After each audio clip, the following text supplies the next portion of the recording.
السلام عليكم ورحمة الله تعالى وبركاته. مرحبا بكم وصفة جديدة. اليوم إن شاء الله غادي نوجدوا البلبولة بالكروفيت اللي كنلقاوها في المطاعم الكبرى وفي الفنادق بالطريقة ديال لي شاف الكبار. خليكم معايا تشوفوا الطريقة والمقادير. مكونات الوصفة: عندي 100 غرام ديال الكروفيت مقشر، جزرة متوسطة محكوكة رقيقة، بصلة متوسطة مقطعة رقيقة بزاف، 2 رقة ديال الرند أو سيدنا موسى، نص مكعب ديال مرق السمك، و3 فصوص ديال الثوم محكوكين او مقطعين رقاق. عندي تما 60 غرام ديال البلبوله متوسطه غسلتها، هي اللي غادي تعقد لنا لاصوب ديالنا.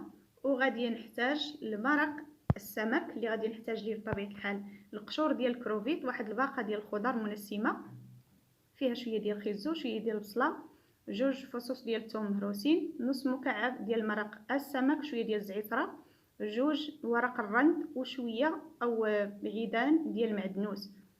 وبالنسبه باش نوازنوا الطعم غادي نحتاج هنا شويه ديال الملحه، شويه ديال الابزار، وشويه ديال الزعتره. بطبيعه الحال الا كان عندكم زعتره طريه يكون افضل. بسم الله. عندي هنا واحد الطنجره درناها على النار، درنا فيها كميه ديال الزيت الروميه تقريبا 4 ديال المعالق، وخليناها سخنت مزيان. ضروري العافيه تكون مجهده. كنزيدوا عليها دوك القشور ديال الكروفيت،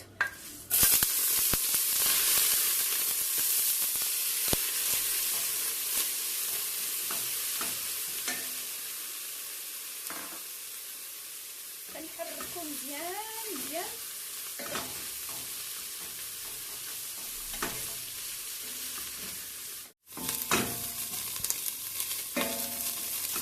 باش ما يتحرقناش. كنبقاو مره كنديكلاصيو شويه ديال الماء.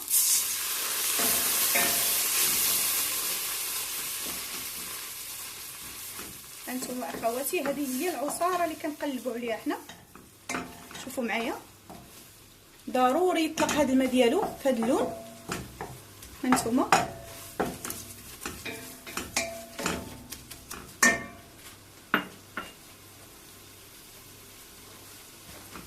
صافي غادي ندوز باش نضيف عليه هذاك الخضر المنسمه، البوليون او مرق السمك، ونضيف عليه ديك الباقه.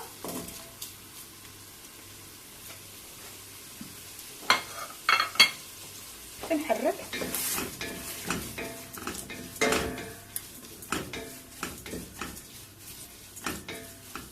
خليوه حتى يتشحر لنا شويه.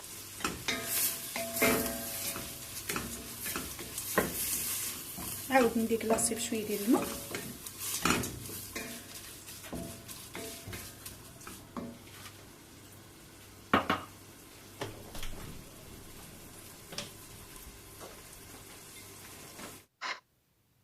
القياس اللي درت ديال الماء في الطنجره درت 2 جيترو، تقدروا ديروا من 2 جيترو حتى ل 2 جيترو ربع، كافيه باش نطيبوا فيها هذاك الفيمي دو بواسون، كافيه حتى للبلبوله. بعد ما طيبنا هذاك الفيمي دو بواسون او مرق السمك وصفيناه، خدينا نفس الطنجره نزلناها على النار ودرنا فيها زيت نباتيه، خليناها سخنت مزيان. ندوزو دابا باش نشحروا الكروفيت وباقي المكونات.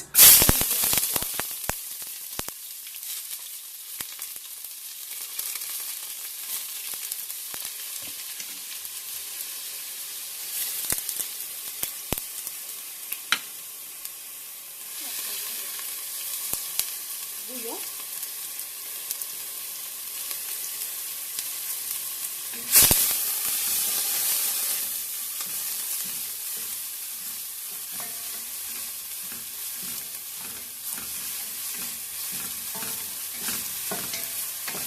نزلو الثومه،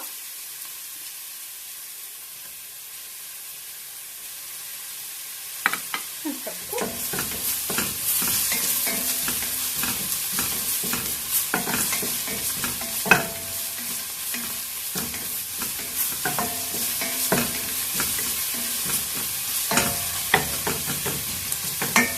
البصله ديالنا بدات كطيح.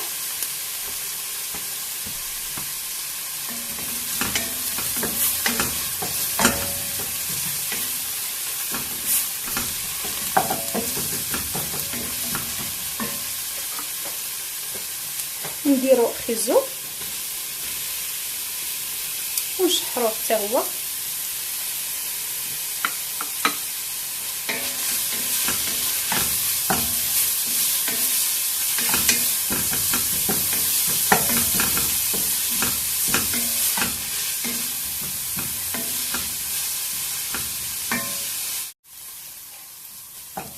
الجزر والبصله والثومه ديالنا بعد ما تشحروا مزيان نزيدو عليهم الكروفيت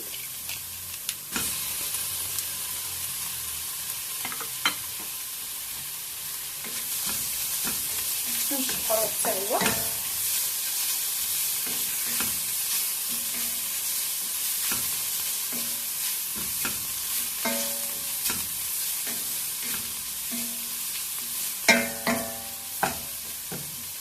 ونتلاقاو ان شاء الله باش نزيدو عليه داك المرق ونرجعوه يطيب على خاطرو.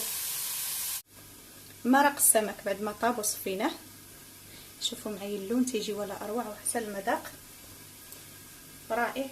صافي غادي ندوز دابا باش نزيدو على الكروفيت خيزو باقي المكونات.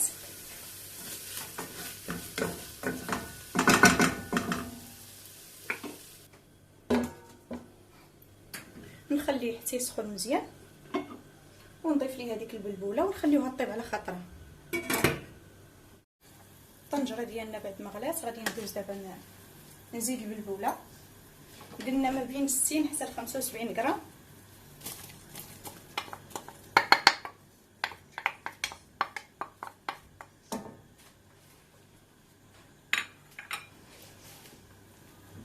صافي غادي نسد عليها ونخليها طيب على خاطرها ونتلاقاو باش نزيدو ليها شويه د العطريه ولا كريم فريش او كريمه ديال الطبخ.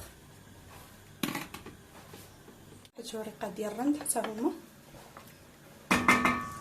غير باش يعززوا لنا المذاق. ونضيف ليها شويه ديال الزعتره ونخليوها حتى تشرب مزيان، وديك الساعه نتلاقاو باش نزيدو ليها كريمه الطبخ وندوقو الا خصها شويه ديال الملح نزيدو لها. الشوربه ديالنا بعد ما طابت على خطره خلينا ديك البلبوله حتى طابت مزيان. هانتوما كتعقد القوام ديالها كيفاش كيولي رائع. صافي غادي نزيد ليها دابا الكريمه ديال الطبخ. بسم الله.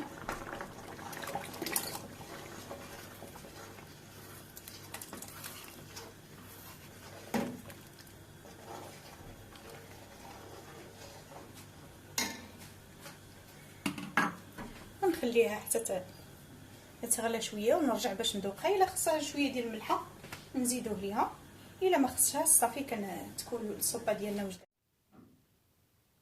الصوبه ديالنا وجدات، غادي ندوز باش نقاد ليها الطعم. زدت فيها شويه ديال الملحه وشويه ديال الفلفل الاسود او الابزار.